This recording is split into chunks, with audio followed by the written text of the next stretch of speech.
I'm starting this sisterhood, and I needed you a part of it. Like, I'm so glad to have you here, and I'm excited for what is going to happen for our futures and everything. So, can you just let our viewers know a little bit more about yourself? My name is Rosetta, and I'm the owner of Hair Loc'R, which is an apparel brand for those with loose natural hair or locks. At a Hair Loc'R, we offer expressive t-shirts and variety types of hats. Yes, ma'am. You know, I got my locks Of in course, today. thank you. You know, they're temporary, but they there. Okay. So, of course, I know that you're a mom. Yes. Okay, a wife. Yes. Well, you got You a see so it. you're a wife. It's coming. And a vetpreneur, and if you don't know what a vetpreneur is, it's a veteran. Yes. That's an entrepreneur. So she took that leap of faith up outside Amen. of the military. So, what role has strength played in your journey thus far? As far as strength, with those various roles, definitely as a mother, it played a huge part because, you know, once you become a mom, it's not about you anymore. Mm-hmm. It's definitely your actions not only affect you, it affects your kids.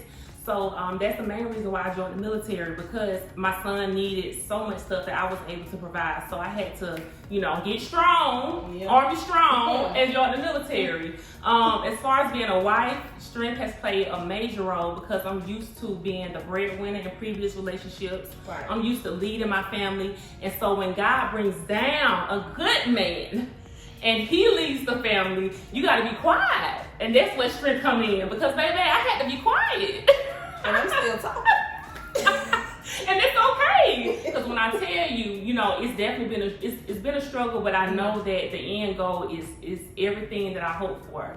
So yeah, that's what. And that's the thing, the way you had the passion when you said a good. Okay. You be quiet for the good. Good man. Otherwise, I was talking.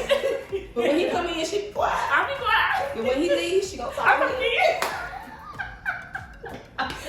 Oh my God. So, of course, in my book, The Story of Strength, it's all about strength. Right. And I wanted to relate to you based on that topic and that word strength. So, in my book, I mentioned that life can go from perfect to surreal in a matter of minutes. Yes. So, can you think back to your biggest trial yet and tell me how you mustered up the strength to grow past that hurdle? Okay, so thinking back to my biggest trial, it definitely was leaving the military. Mm-hmm. As you know, when people go into the military, they usually go at a younger age. Right. So it's like leaving your parents' house, you know, into the real world.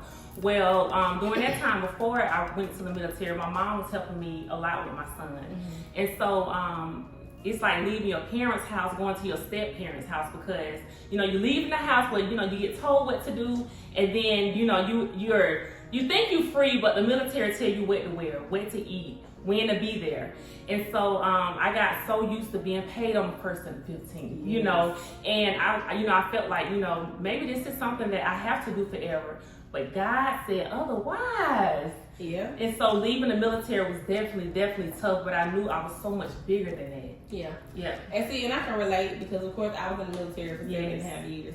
And the last year, I was, damn near crying every day. I know. Because you just don't want to do it. It's like, I loved it. I grew to love what I was doing. I had a passion for my soldiers. Yes, exactly. It was the soldiers. Yep. I was like, I can't believe they kept me there. Exactly. But that's how you know you're passionate about it. That's how you know you care. When you were there, you know, not miserable, and don't think I'm saying the military was miserable, but I was so unhappy. Right. And I knew I was so much bigger than the military. Yeah. And I wouldn't be able to fulfill that until I got out. So it was scary. It was scary as heck, because you know how it is when people say, I got you a job when you get out. Where you at? I'm gonna help you when you get out. They wasn't there. And so I got out, and I felt lonely, but I knew, you know, better was coming. I knew better was coming. And that's that feeling you have. I feel like that's another thing too with business owners, when you have like a passion for something else. Yes. Even though with me, when I got out, it was a struggle too when I got out, because so much happened as soon as I got out. I'm like, and then I was like, wait. What? Exactly.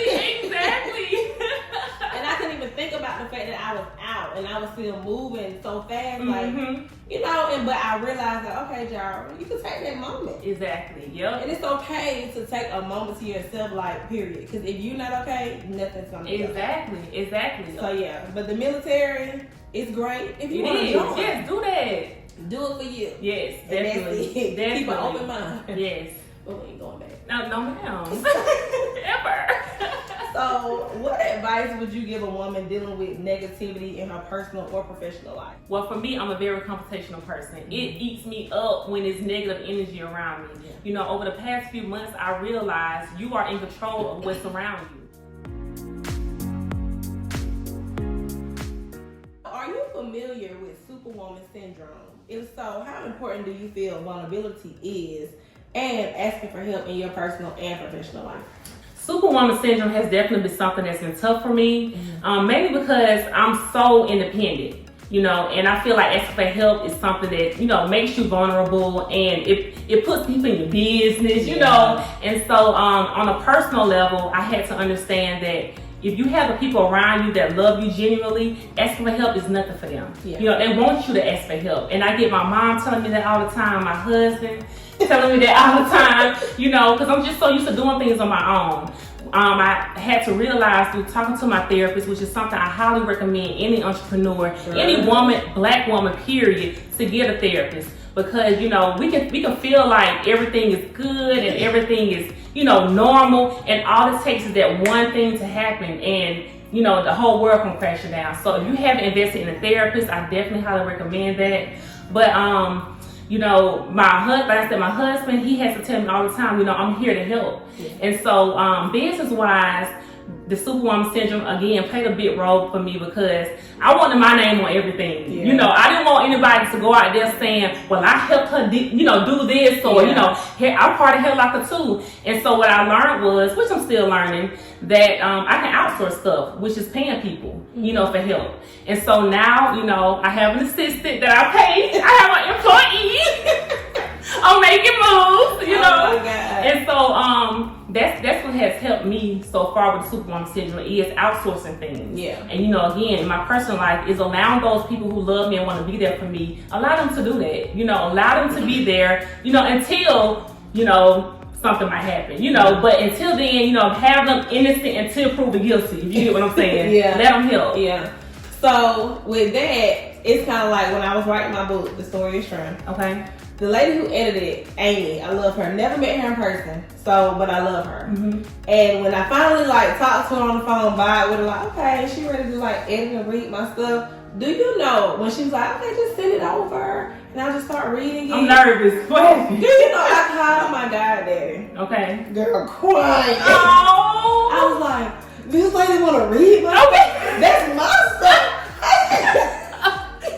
And he was like, wait, when you looking for something? I'm like, yeah, but I didn't know she was just gonna be like, send it. You just have to just send it that fast. You know how long it took.